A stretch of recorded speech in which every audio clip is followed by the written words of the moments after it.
Às vezes, a pior traição não vem de inimigos, mas de quem deveria nos amar. No meu caso, ela aconteceu em um simples jantar de família. Bastou eu pedir que meus pais e minha irmã cuidassem do meu filho por 2 dias para que a máscara caísse, e eu descobrisse exatamente o que eles pensavam de mim. As palavras que ouvi naquela mesa me feriram de um jeito que eu jamais vou esquecer, mas também despertaram a mulher que eu finalmente me tornei. O detalhe mais irônico? A casa onde eles viviam, o conforto que exibiam e a vida que tanto valorizavam só existiam porque eu tinha ajudado. Eles não sabiam disso, até o dia em que decidiram me humilhar. Quer saber como tudo mudou quando eu parei de aceitar migalhas e coloquei limites? Então se prepare, porque o preço que eles pagaram ninguém imaginava. Olá, seja bem-vindo ao canal Histórias Surpreendentes, curta e se inscreva nesse canal, aproveite e ative as notificações. Comente aqui de qual cidade você está assistindo, vou adorar saber e deixar um coração no seu comentário. Eu sempre soube que não era a filha favorita, mas naquele jantar de família eu entendi, pela primeira vez, que para meus pais e para minha irmã eu não passava de um incômodo, alguém que estava ali apenas para preencher espaço. Nada doía mais do que isso, porque eu havia passado a vida inteira tentando ser vista, tentando provar que também merecia amor, atenção e respeito. Cresci ouvindo que minha irmã, Bianca, era a promessa da família, a princesa, a menina perfeita que traria orgulho para todos. Para mim, sobravam migalhas, e olhe lá. Quando engravidei aos 23 anos, meu pai disse que eu tinha jogado minha vida fora, minha mãe chorou por vergonha, Bianca riu e disse que, se eu já era um estorvo antes, agora seria um completo fracasso. Mas naquele momento, eu fiz uma promessa silenciosa para mim mesma: meu filho não herdaria o vazio que eu carregava. Anos se passaram. Eu batalhei, estudei, trabalhei, enfrentei noites acordada, fiz bicos e virei especialista no meu ramo, até me tornar gerente de uma empresa de logística em São Paulo.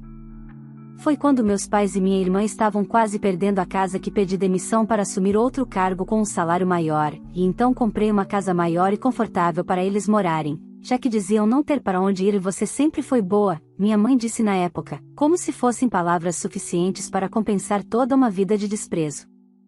Eu só queria que finalmente me enxergassem, que dissessem que estavam orgulhosos. Nunca aconteceu. Bianca queria o quarto maior e recebeu sem discussão. Meu pai encheu a garagem de ferramentas caras. Minha mãe escolheu os móveis novos e disse que tudo era do jeito que a família merecia. E quando digo família, sempre foi claro que eu nunca fiz parte do conceito deles. Mesmo assim, continuei ajudando. Trabalhando. Me virando para criar o meu filho sozinha. Até que surgiu a viagem de trabalho que poderia garantir minha promoção. 2 dias fora, apenas 2 dias. Então fui para aquele jantar. Uma mesa linda, carne assando, vinho caro, tudo comprado com meu dinheiro, na casa que eu comprei. Sentei com o coração acelerado, ensaiando mentalmente as palavras. Esperei até a sobremesa para pedir. E quando pedi, tudo desmoronou. Eu só precisava que meus pais e minha irmã ficassem com meu filho, o Lucas, por 2 dias. Só isso. Minha mãe largou o garfo na mesa e disse, sem hesitar, não vamos ficar. Você nunca contribuiu com nada para a família e ainda vem pedir que cuidemos desse moleque. A resposta é não. As palavras foram frias, afiadas, cruéis. Mas o que realmente destruiu algo dentro de mim foi o sorriso da minha irmã, enquanto completava, você quis ser mãe, agora se vire para cuidar também. Aquele sorriso, eu nunca vou esquecer. Era desprezo puro. Nem um vestígio de amor. Nem um traço de empatia. E naquele segundo, eu finalmente enxerguei a verdade, eu estava implorando por consideração a pessoas incapazes de amar alguém que não fosse Bianca. Senti uma onda quente subir pelo meu corpo, mas pela primeira vez não chorei. Eu apenas respirei fundo e disse a frase que virou meu mundo, e o deles, já ao avesso, então vocês têm 30 dias para sair da minha casa, ou começam a pagar aluguel. O silêncio que se instalou foi quase ensurdecedor. Minha mãe empalideceu. Meu pai arregalou os olhos. Bianca quase deixou o copo cair. Nenhum deles acreditava que eu fosse capaz de colocá-los contra a parede. Mas naquele instante, eu deixei de ser a filha rejeitada. Algo dentro de mim acordou, algo que eu nem sabia que existia.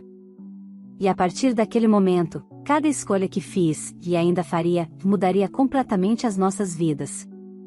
Porque naquele jantar eu entendi, o amor não justifica a humilhação. E quando uma família escolhe machucar alguém repetidas vezes, um dia a conta chega. Eles só não imaginavam o preço. Depois do jantar, eu dirigi para casa com o Lucas dormindo no banco de trás, agarrado ao boneco de super-herói que ele não largava por nada. A cidade passava pelas janelas como um borrão, mas minha mente estava mais clara do que nunca. Pela primeira vez na vida, eu não estava pedindo para ser aceita. Eu estava colocando limites. E era assustador, mas libertador. Quando cheguei em casa, coloquei Lucas na cama e fiquei parada na porta do quarto dele observando sua respiração tranquila. Ele era a única coisa boa que eu tinha construído em meio ao caos. A única pessoa no mundo que me amava sem condições. E era por ele que eu precisava ser forte. No dia seguinte, acordei com dezenas de mensagens da minha mãe e do meu pai, algumas exigindo explicações, outras dizendo que eu era ingrata, egoísta, cruel. Uma delas dizia: "Depois de tudo que fizemos por você, é assim que você nos agradece?" Eu reli a frase 3 vezes tentando encontrar algum sinal de ironia, mas não havia. Eles realmente acreditavam que eu devia algo a eles. Como se eu tivesse uma dívida eterna por ter nascido. Minha mãe ligou 9 vezes. Meu pai, 4. E Bianca mandou apenas 2 mensagens, longas e envenenadas, dizendo que eu estava destruindo a família por causa de 2 misérias noites. Nenhuma delas perguntava se Lucas estava bem. Nenhuma perguntava por que eu precisava viajar. Importava apenas o incômodo que eu estava causando. No meio disso tudo, fui trabalhar. Eu precisava manter o foco, porque a viagem estava marcada para dali a uma semana e seria minha chance de finalmente conquistar o cargo de supervisora regional. Era a oportunidade que eu esperava há anos, uma oportunidade que, se perdesse, talvez não voltasse tão cedo. No intervalo do almoço, sentei na praça ao lado da empresa e refleti sobre os últimos anos. Eu havia pagado contas, ajudado financeiramente sempre que era urgente, contribuído com reformas, consertos, móveis. Nunca fui reembolsada. Nunca agradecida. Meus pais moravam na minha casa sem pagar um único centavo. E mesmo assim diziam que eu não contribuía. Quando finalmente decidi responder às mensagens, fui objetiva: vocês têm 30 dias para decidirem se vão desocupar o imóvel ou pagar aluguel. Estou enviando um contrato e valores pelo WhatsApp. A sensação de apertar o botão de enviar foi quase física, como se eu estivesse devolvendo a mim mesma algo que tinha sido tomado silenciosamente por anos. A resposta foi imediata, e exatamente o que eu esperava. Meu pai: você acha que vamos pagar aluguel para a própria filha? Minha mãe: que vergonha! O que as pessoas vão pensar se souberem? Bianca: você está surtando. Depois vai pedir desculpas. Mas eu não estava surtando. Eu estava acordando. Enviei o contrato com o valor estabelecido de aluguel, muito abaixo do preço de mercado, mas justo. Era minha última tentativa de manter alguma decência na relação. A reação deles foi ainda pior. Meu pai me ligou gritando, minha mãe chorou e Bianca passou a fazer campanha com parentes contra mim. Tias, primos e até uma vizinha velha apareceram no meu WhatsApp com opiniões que ninguém pediu. Todo mundo tinha algo para dizer, mas ninguém sabia, nem se importou em saber, o que realmente tinha acontecido no jantar. Difícil não notar como as pessoas adoram cobrar empatia da vítima, desde que isso não atrapalhe o conforto do agressor. Naquela altura, percebi que não se tratava apenas de um pedido recusado. Era sobre o lugar que eu ocupava naquela família, o de quem serve, mas nunca é servido. A filha útil, mas nunca amada. A mãe solteira que precisava se virar sozinha, porque foi escolha dela.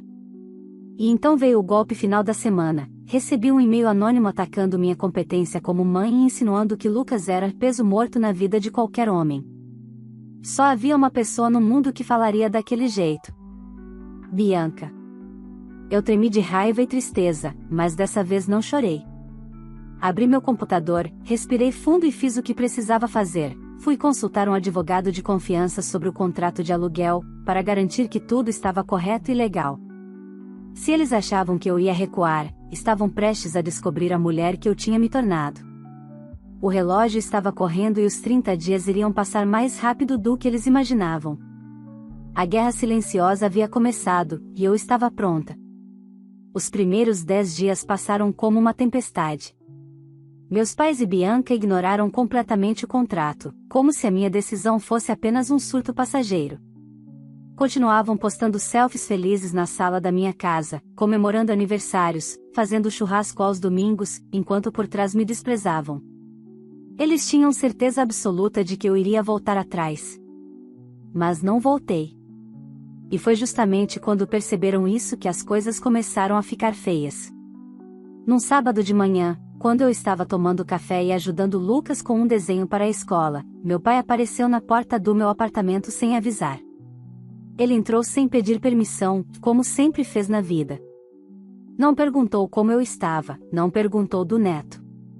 Apenas passou a mão nos cabelos e disse: "Sua mãe não está dormindo desde aquele jantar. Bianca está profundamente magoada. E você quer mesmo nos tirar de casa agora que estamos fragilizados?" A velha tática: culpa, manipulação, chantagem emocional. Mas dessa vez não funcionou. Respondi calmamente, com Lucas ali por perto: "Vocês têm 20 dias para assinar o contrato ou procurar outro lugar. Não vim aqui para discutir isso mais." Meu pai olhou para mim como se eu fosse um monstro. Pela primeira vez, eu o vi com clareza: não era amor, nunca foi. Era posse.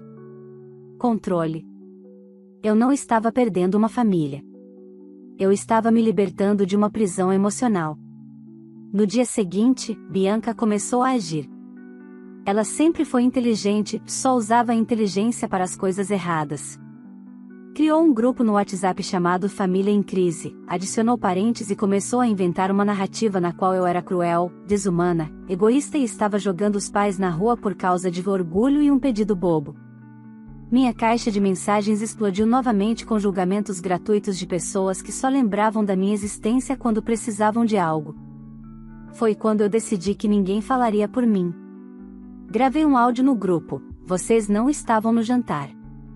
Vocês não ouviram minha mãe chamando meu filho de moleque. Não ouviram minha irmã zombando de mim por pedir 2 dias de ajuda. Vocês nunca estiveram presentes quando eu trabalhava, estudava e chorava sozinha para criar meu filho. Eu comprei a casa onde eles moram, paguei todas as contas por anos e nunca recebi um obrigada. Ainda assim, só pedi 2 dias, e fui humilhada. Agora, pela primeira vez, estou colocando limites. E limites só incomodam quem se aproveitava de você." Enviei e silenciei o grupo. Não li mais nada. Pela primeira vez, eu escolhi minha sanidade. Os dias seguintes foram silenciosos, silenciosos demais. Eu sabia que aquilo não significava paz. Significava movimentação. Eles estavam pensando em alguma forma de virar o jogo, porque não suportariam a ideia de perder a vida confortável sustentada por mim. E a reação veio quando eu menos esperava. Faltando 13 dias para o prazo final, recebi uma notificação no portão do meu apartamento. Era um oficial de justiça. Meus pais haviam entrado com um pedido de usucapião familiar da casa, alegando que moravam ali há anos e que eu estava tentando despejá-los de forma abusiva. Eles estavam tentando tomar a minha casa legalmente. Fiquei paralisada. Bianca tinha arquitetado aquilo. Eu conhecia sua arrogância e a forma como ela sempre imaginou que tudo devesse pertencer a ela. No entanto, eles esqueceram um detalhe crucial: eu tinha guardado todos os comprovantes. Mensagens agradecendo por eu tê-los tirado das dívidas, transferências bancárias, recibos da imobiliária, escritura no meu nome. Se eles queriam transformar a disputa em guerra jurídica, eu estava pronta. Levei a papelada ao advogado, que analisou tudo com frieza e objetividade. Eles não têm chance de ganhar. Mas é claro que isso vai gerar estresse. Prepare-se. Pessoas que vivem às custas dos outros reagem com violência quando percebem que perderam o provedor. Eu já sabia disso melhor do que ninguém. À noite, enquanto Lucas dormia e a casa estava em silêncio, uma mensagem chegou da minha mãe, longa e cheia de veneno, o discurso clássico da mãe vítima que pinta a filha como a pior mulher do mundo. Mas no fim havia uma frase que me arrepiou por completo: "Você acha que seu filho será diferente? Ele vai te abandonar exatamente como você está nos abandonando agora. Você está destinada a morrer sozinha." Eu tremi. De raiva, de dor, de choque, mas também de clareza. Aquela frase era a prova definitiva de quem ela era. Ali, eu enterrei qualquer esperança de reconciliação. O prazo estava acabando, o processo estava correndo na justiça e a viagem de trabalho se aproximava. Tudo acontecia ao mesmo tempo. Mas havia algo que eles não sabiam. Eu tinha acabado de receber o telefonema que mudaria o rumo de tudo, e eles não iam gostar nada do que estava por vir. O telefonema que recebi naquela noite veio da diretora da empresa. Era curto e direto: eu havia sido oficialmente selecionada para representar a companhia no evento empresarial em Salvador, a viagem que garantiria minha promoção. E mais do que isso, a empresa tinha fechado uma parceria com uma rede internacional de logística e eu seria responsável por liderar o novo setor. Era o tipo de oportunidade que muda carreiras, muda vidas. Depois de tantos anos batalhando, tudo finalmente estava acontecendo. Mas enquanto eu comemorava em silêncio, eu sabia que meus pais e Bianca fariam de tudo para deter minha ascensão, porque a minha evolução sempre foi vista por eles como uma ameaça, nunca como uma conquista. 2 dias depois, fui ao escritório do advogado para assinar os últimos detalhes relacionados ao contrato de aluguel e ao processo de usucapião. E foi lá que recebi outra notícia surpreendente: o juiz havia dado uma liminar favorável a mim. Meus pais e Bianca teriam que pagar o aluguel imediatamente ou desocupar a casa em até 15 dias. O advogado concluiu: agora é oficial. Não importa quantas manobras tentem, eles não têm base legal. Senti um misto de alívio e tristeza. Eu nunca imaginei que um dia precisaria da lei para me proteger das pessoas que deveriam me amar. A reação veio rápido. Assim que meus pais receberam a notificação judicial, meu celular explodiu, não com desculpas, mas com acusações. Minha mãe agora dizia que eu estava expulsando idosos de casa, fingindo fragilidade para tentar comover. Bianca mandou áudios longos, cheios de ódio, dizendo que eu era uma vergonha para a família e que queria aparecer com esse papo de viagem. Meu pai foi o único que não atacou diretamente, mas enviou uma mensagem seca: "Você vai se arrepender." Tática de intimidação número 327, ameaça emocional. Eu não respondi. Naquele momento, qualquer contato só me drenaria. Aprendi tarde, mas aprendi: quem tenta te destruir nunca merece explicações. Os dias passaram, e enquanto eu me preparava para a viagem, uma coisa estranha começou a acontecer: minha mãe, meu pai e Bianca pararam de me procurar. Nenhuma ligação, nenhum áudio, nenhuma indireta para parentes. Silêncio total. Não era paz, era um prenúncio. Eles não tinham desistido. Estavam calculando. Na mesma semana, recebi uma ligação inesperada da escola do Lucas. A diretora queria conversar pessoalmente. Fui até lá com o coração acelerado, imaginando 1000 cenários. Ao sentar em sua sala, ela respirou fundo antes de falar: "Ana, recebemos uma denúncia anônima de que o Lucas estaria sendo negligenciado emocionalmente e que você estaria planejando deixá-lo sozinho para viajar." Era Bianca. Eu sabia instantaneamente. Ela sempre atacava onde doía mais. Felizmente, a escola conhecia meu envolvimento e dedicação com o meu filho. As professoras elogiaram meu cuidado, minha presença constante e o desenvolvimento saudável dele. A denúncia foi arquivada na hora. Mas a diretora fez questão de me alertar: alguém está tentando destruir sua reputação como mãe. Tome cuidado. Voltei para casa com lágrimas nos olhos. Não de dor, de indignação. Até onde Bianca podia descer? Até onde minha própria família era capaz de ir para me impedir de crescer? E então veio o segundo golpe. Na véspera da viagem, meus pais e Bianca apareceram no meu prédio sem aviso, exigindo conversar. Eu desci até a portaria, porque não permitiria que Lucas presenciasse aquilo. Minha mãe começou o discurso com falsa doçura: tentando reverter tudo. Filha, esquece esse contrato, esquece esse julgamento. Somos família, precisamos ficar unidos.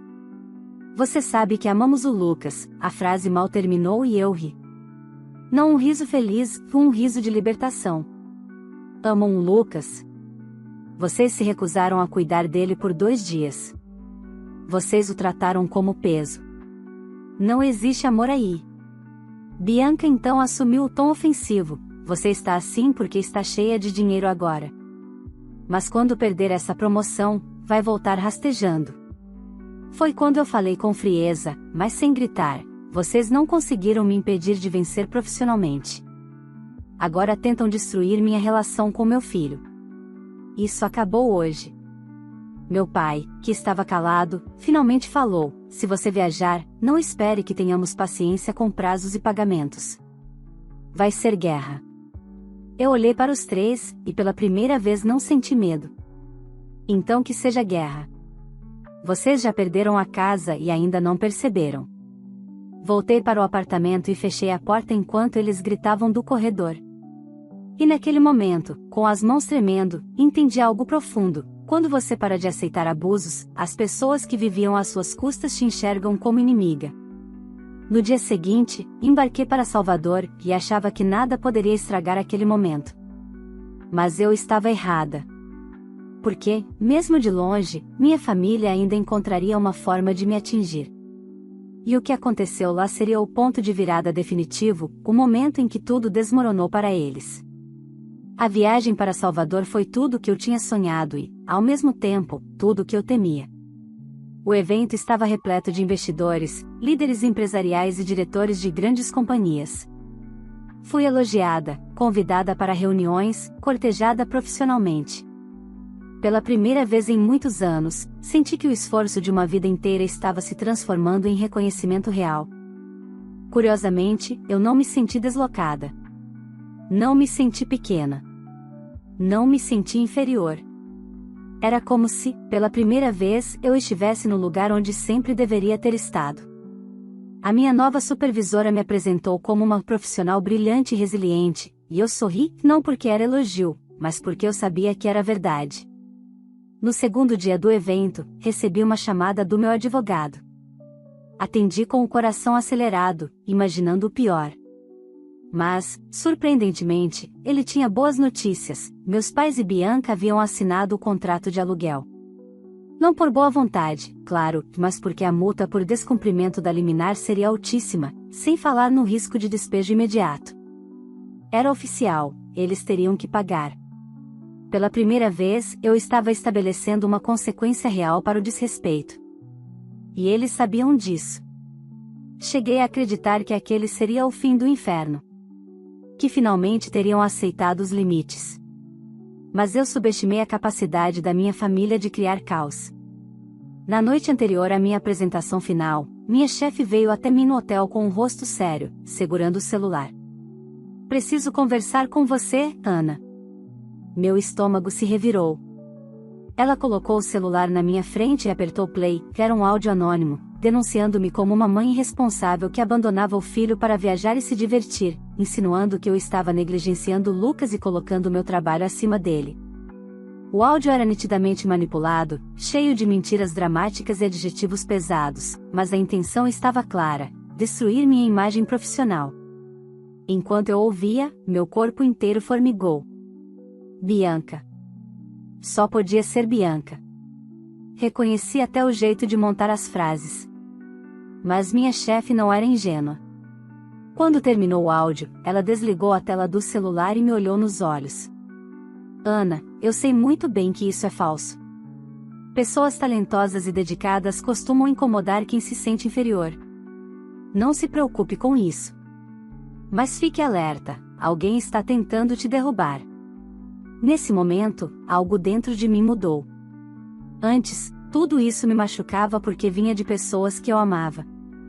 Agora, eu já não amava. Eu só enxergava quem elas realmente eram, e isso matava qualquer dor. Na apresentação no dia seguinte, eu fui impecável. Segura, confiante, preparada.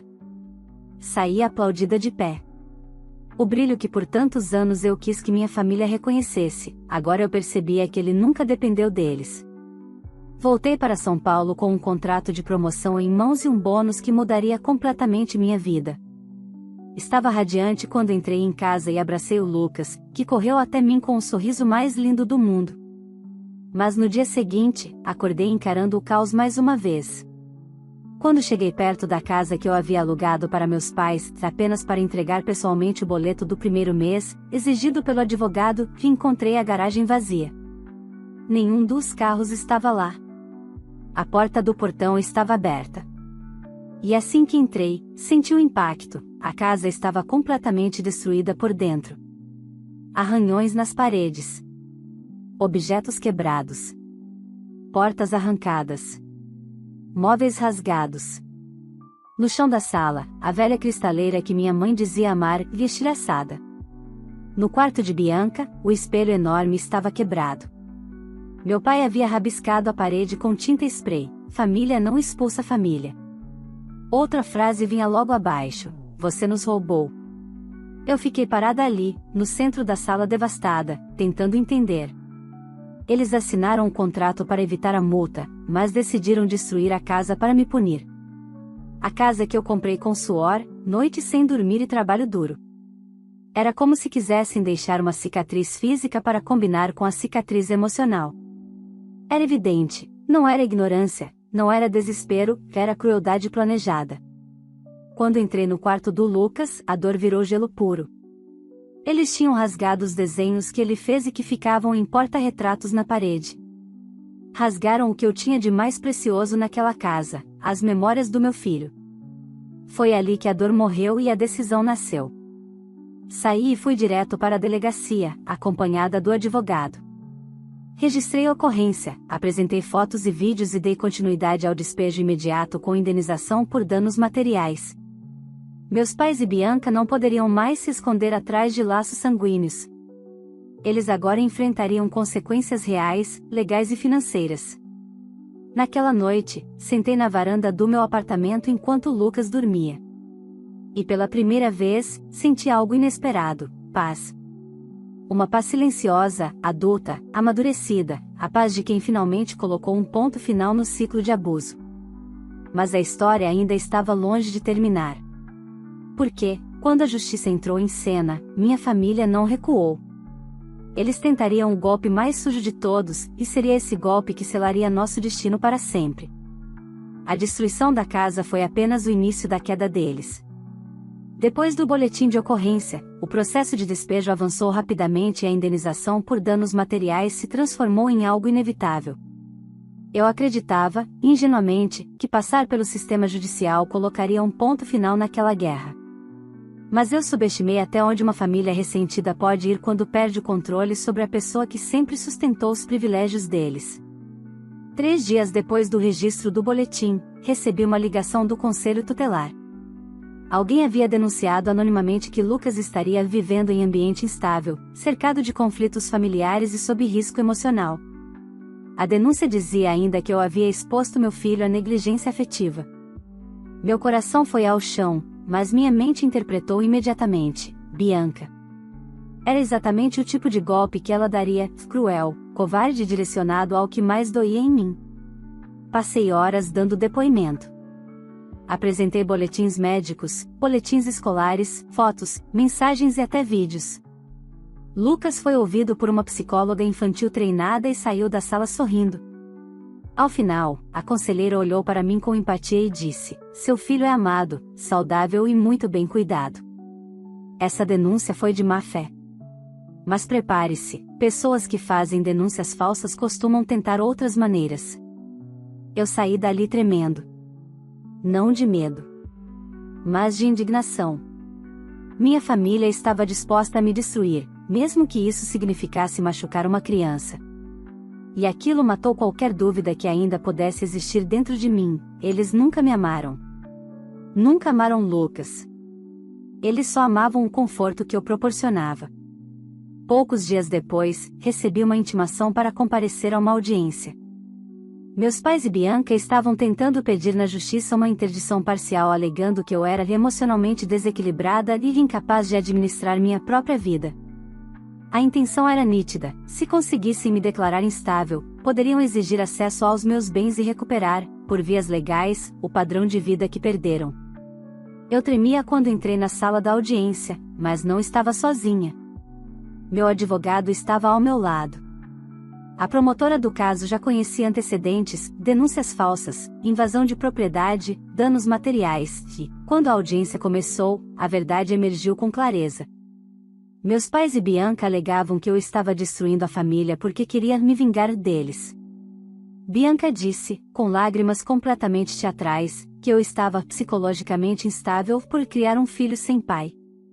Minha mãe declarou que eu tinha complexos emocionais antigos. Meu pai tentou insinuar que eu estava obcecada por poder. Mas foi quando apresentamos as provas que o cenário virou: fotos e vídeos da destruição da casa, prints das mensagens ofensivas, o áudio da humilhação no jantar, a denúncia falsa contra mim na escola e o registro da tentativa de usucapião familiar. A promotora encerrou a sessão com uma frase que eu nunca vou esquecer: vocês não querem proteção. Vocês querem manter a fonte de benefícios financeiros. E essa mulher não deve mais nada a vocês. O pedido de interdição foi rejeitado na hora. E, mais do que isso, o juiz aconselhou que eu entrasse com um pedido de medida protetiva por perseguição familiar, algo que eu aceitei imediatamente. Meus pais e Bianca ficaram proibidos de se aproximar fisicamente de mim e de Lucas, proibidos de fazer contato, proibidos de usar nossos nomes em qualquer tentativa de difamação. Eles perderam. Legalmente, socialmente, emocionalmente. Mas o preço que pagaram não veio de mim, veio das próprias escolhas deles. Quando saí do fórum, senti o sol no meu rosto como se fosse a primeira vez em anos. Respirei fundo, e ao olhar o celular, tinha uma mensagem da diretora da empresa: eu havia sido promovida oficialmente e passaria a liderar o novo setor a partir do mês seguinte. O salário dobraria. Meu bônus entraria na conta em alguns dias. Eu e Lucas estávamos seguros, amparados, protegidos. E o mais importante, livres. Os meses passaram. Meus pais e Bianca tentaram contatar parentes e conhecidos para inventar versões da história. Mas a verdade circulou de boca em boca. Eles descobriram o que significa perder tudo quando a única base da vida é um parasitismo emocional constante. Alugaram um apartamento simples na periferia, depois mudaram para outro menor. Finalmente, as pessoas pararam de atendê-los quando perceberam que a única forma de fazer parte da vida deles era servir de plateia para o sofrimento que eles mesmos causaram. E eu? Eu segui em frente. Sem olhar para trás. Comprei um apartamento novo, perto do parque que o Lucas ama. Viajei com ele nas férias escolares. Ele começou terapia infantil preventiva, não porque estava machucado, mas porque eu queria que ele crescesse com ferramentas que eu nunca tive. Minha vida nunca esteve tão calma. Tão minha. Tão leve. Às vezes, alguém da família pergunta se eu não sinto saudade. E a verdade é simples: não. Como se sente saudade daquilo que nunca existiu? De uma mãe que nunca me acolheu? De um pai que nunca me protegeu? De uma irmã que sempre quis me ver em ruínas? A ausência deles não criou um vazio na minha vida. Criou espaço. E nesse espaço hoje existe respeito, segurança e amor real, para aquele que não humilha, não cobra servidão, não destrói. Eu não retomei contato com meus pais e minha irmã. Não desejo mal a eles. Mas desejo que eu e meu filho nunca mais sejamos lembrados por eles. Algumas portas, quando fechadas, não são tragédia. São salvação. E a minha começou no exato momento em que deixei de implorar para ser amada, e comecei a amar a mim mesma. Se você chegou até aqui, me conta nos comentários: você faria o mesmo que essa filha fez? Teria coragem de colocar limites mesmo contra a própria família? Quero muito saber a sua opinião. Aproveita e curte o vídeo, porque isso ajuda demais o canal a alcançar mais pessoas que gostam desse tipo de história. E se ainda não é inscrito, se inscreva agora no canal e ative o sininho para não perder os próximos relatos. Também peço que compartilhe esse vídeo com alguém que precisa ouvir essa mensagem, e às vezes, uma história como essa acorda pessoas que passam por situações parecidas. E antes de ir, comenta aqui embaixo de qual cidade você está assistindo. Eu leio os comentários e faço questão de deixar um coração nos comentários da galera. Muito obrigada por acompanhar até o final. Nos vemos no próximo vídeo.